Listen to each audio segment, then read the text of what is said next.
മൂന്നാം മോദി സർക്കാരിന്റെ ആദ്യ ബജറ്റിൽ കേരളത്തിന് എന്തൊക്കെയാണ് കാത്തുവച്ചിരിക്കുന്നതെന്ന ആകാംക്ഷയിലായിരുന്നു സംസ്ഥാനം.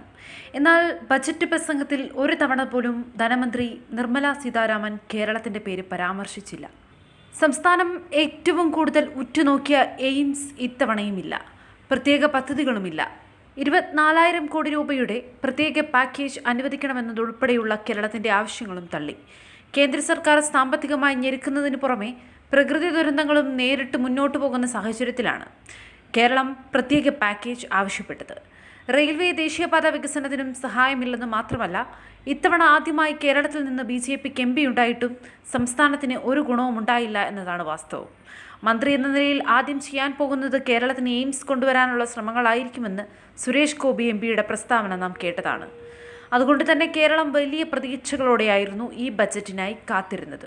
കാരണം കേരളത്തിൽ എയിംസ് എന്ന ആവശ്യത്തിന് വർഷങ്ങളുടെ പഴക്കമുണ്ട്. എന്നാൽ ഇപ്പോൾ കേരളത്തിൻ്റെ പ്രതീക്ഷകളിൽ എയിംസ് ഉണ്ടാവില്ലെന്നത് ഏതാണ്ട് ഉറപ്പാവുന്ന മട്ടാണ്.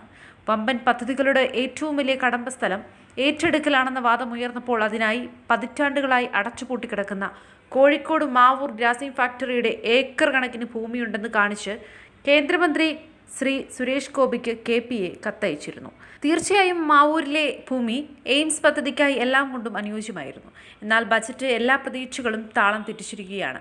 പ്രധാനമന്ത്രിയുടെ സ്വസ്ഥ സുരക്ഷാ യോജനയ്ക്ക് കീഴിൽ വിവിധ സംസ്ഥാനങ്ങളിലായി 22 പുതിയ എയിംസുകൾ കേന്ദ്ര സർക്കാർ ഇന്നുവരെ പ്രഖ്യാപിച്ചിട്ടുണ്ട്.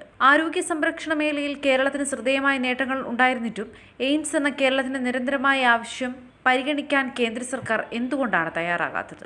വോട്ടിനു വേണ്ടി മാത്രമായിരുന്നു കേന്ദ്രമന്ത്രി നടത്തിയ പ്രസ്താവന. ഇന്ത്യയിലെ എല്ലാ സംസ്ഥാനങ്ങളോടും നീതി പുലർത്തുന്നതാവണം ബജറ്റുകൾ. അത് സമതുല്യമായ ജീവിത നിലവാരം എല്ലാ ജനങ്ങൾക്കും നൽകണം. ആരോഗ്യ മേഖലയാകട്ടെ അതീവ പ്രാധാന്യം അർഹിക്കുന്ന ഒന്നാണെന്ന തിരിച്ചറിവ് ബജറ്റിന്റെ ശില്പികൾക്കുണ്ടാകാത്തത് ഏറെ പരിതാപകരമാണ്.